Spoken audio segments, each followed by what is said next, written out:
নাজিৰাৰ বিহুবৰ ৰংগমঞ্চত যুৱকৰ মৃতদেহ উদ্ধাৰ।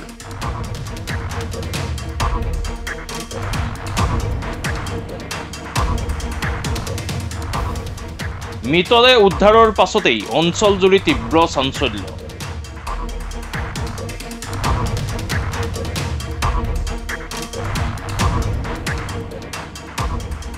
পুৱা নাজিৰা মহকুমাৰ বিহুবৰ অঞ্চলৰ ৰংগমঞ্চত এজন যুৱকৰ মৃতদেহ উদ্ধাৰৰ ঘটনাই অঞ্চলটোত ব্যাপক চাঞ্চল্যৰ সৃষ্টি কৰিছে।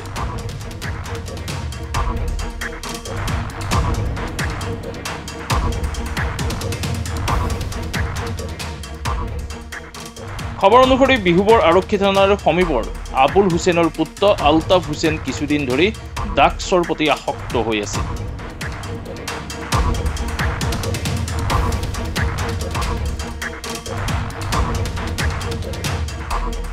কালি বিয়লি ঘৰৰ পৰা ওলাই অহাৰ যুৱকজন নিশা ঘৰলৈ উভতি নোযোৱাত পৰিয়ালৰ লোক চিন্তিত হৈ পৰে।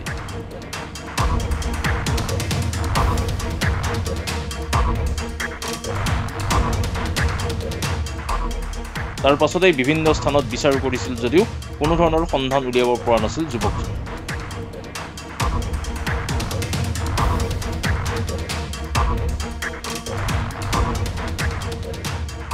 পৰৱৰ্তী সময়ত বিহুবৰ ৰংগমঞ্চত এজন যুৱক পৰি থকাৰ বুলি খবৰ পোৱাৰ পাছতেই পৰিয়ালৰ লোক ঘটনাস্থলীত আহি আলতাফ হুছেইন নামৰ যুৱকজনক চিনাক্ত কৰে।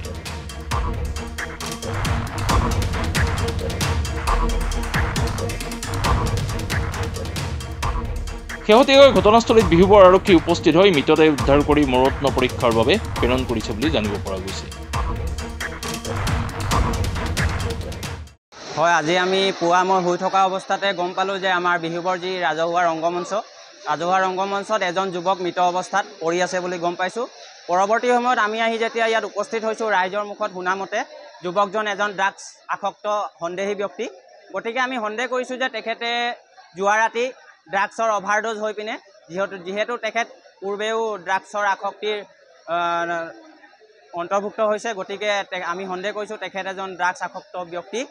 আৰু আমি আজি বিহুবৰবাসী ৰাইজ আমি সকলোৱে আজি সংকল্প লৈছোঁ যে অনাগত দিনত যাতে আমাৰ বিহুবৰৰ পৰা আন কোনো যাতে উদীয়মান যুৱক তথা আমাৰ বিহুবৰৰ কোনো ল'ৰা যাতে মৃত্যুমুখত নপৰে, আমি সকলোৱে আজি এই সংকল্পবদ্ধ হৈছোঁ।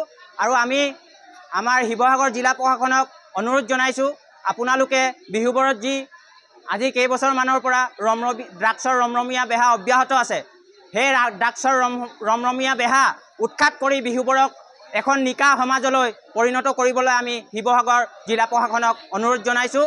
আৰু আমি জানিব বিচাৰিছোঁ যে বিহুবৰ আৰক্ষীৰ দায়িত্ব কেৱল ইমানতে সীমিত নেকি, যে আমাৰ বিহুবৰৰ হেলমেট নিপিন্ধা আৰোহীক জৰিমনা বিহাৰ মাজতে বিহুবৰ আৰক্ষীৰ দায়িত্ব সীমিত নেকি? বিহুবৰ আৰক্ষীৰ বিহুবৰ সমাজৰ কাৰণে কৰিবলগীয়া আন একো নাই নেকি?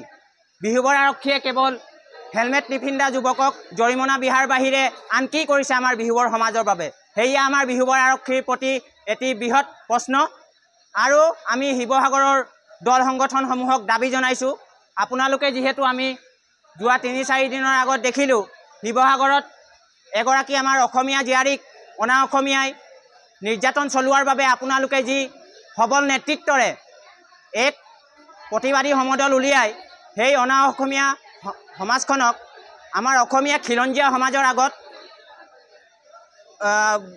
ক্ষমা খুজিবৰ বাবে যি আপোনালোকে বাধ্য কৰালে, আমি আমাৰ শিৱসাগৰৰ দল সংগঠনৰ নেতা কৰ্মীসকলক আমি অনুৰোধ জনাইছোঁ, আপোনালোকে আমাৰ যি সীমান্তত লাগি থকা আমাৰ বিহুবৰ অঞ্চল, শিৱসাগৰ জিলাৰ অন্তৰ্গত বিহুবৰ অঞ্চল, ইয়াত ড্ৰাগছৰ এক ৰমৰমীয়া বেহা অব্যাহত আছে বহু বছৰৰ পৰা। গতিকে আপোনালোক আমাৰ বিহুবৰলৈ আহক, আমাৰ খিলঞ্জীয়া ল'ৰাসকলক আপোনালোকে উদ্ধাৰ কৰাটো আপোনালোকৰ দায়িত্ব বুলি আমি বোধ কৰোঁ। গতিকে আপোনালোকে অনাগত দিনত আমাৰ বিহুবৰলৈ আহি আমাৰ যুৱকসকলক এই মৃত্যুৰ মুখৰ পৰা আপোনালোকে যাতে আমাৰ যুৱকসকলক উলিয়াই আনে, তাৰ বাবে আপোনালোকক অনুৰোধ জনাইছোঁ। যিহেতু আমি দেখিছোঁ আপোনালোকৰ সবল নেতৃত্বত বহুতো ডাঙৰ কাম হৈ গৈছে। গতিকে আমি বিহুবৰবাসী ৰাইজ আজি আশাবাদী, আপোনালোক বিহুবৰলৈ আহক আৰু এই ড্ৰাগছৰ ঘাটি উৎখাত কৰাত আমাক সহায় কৰক। আৰু শিৱসাগৰ জিলা প্ৰশাসনকো আমি দাবী জনাইছোঁ, অতি শীঘ্ৰে আপোনালোকে বিহুবৰ ড্ৰাগছ মুক্ত কৰি বিহুবৰত এক নতুন দিগন্তৰ সূচনা কৰি বিহুবৰত এক সুস্থ বাতাবৰণৰ সৃষ্টি কৰিবলৈ আমাক সহায় কৰে যেন। আজি ৰাতিপুৱাতে শুনিলোঁ 7মান বজাত যে ল'ৰা এটা এনেকৈ ৰংগমঞ্চত পৰি মৰি আছে বুলি। আমাৰ কাষৰে ল'ৰা হয়, আমি চিনাকি, বেছি ডাঙৰ ল'ৰা নহয়, খুব বেছি 27-28 বছৰীয়া ল'ৰা হ'ব, 2টা ল'ৰা ছোৱালীৰ পিতৃ।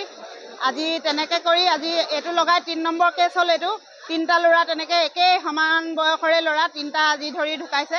এনেকৈ যদি সদায় এটাৰ পিছত এটা ল'ৰা মৰিয়ে থাকিবলৈ হয়, এনেকৈ ড্ৰাগছৰ বেহা চলিয়ে থাকিবলৈ হয়, আমাৰ বিহুবোৰত নৱপ্ৰজন্ম উঠি অহা প্ৰজন্ম যিমানখিনি আছে আটাইখিনি শেষ হৈ যাব, ধ্বংসৰ মুখলৈহে যাব। আইন প্ৰশাসনে সোনকালে যদি কিবা এটা বিহিত ব্যৱস্থা নলয়, তেতিয়াহ'লে আৰু আমাৰ বিহুবোৰৰ গতি ভাললৈ নাযায় আৰু গোটেইখিনি অধপতলৈ যাব। গোটেই ল'ৰা চব উঠি অহা যিমান নৱপ্ৰজন্ম ল'ৰা ছোৱালী আছে চব ধ্বংস মুখলৈহে যোৱা হ'ব।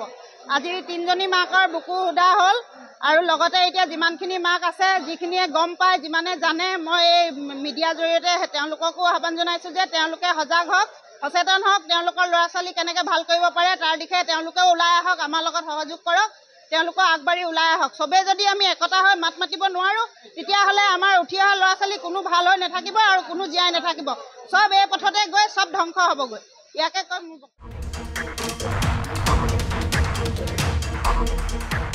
গেলেকীৰ পৰা ৱাৰ্জিতালী ৰিপৰ্ট, মাই নিউজ এনি।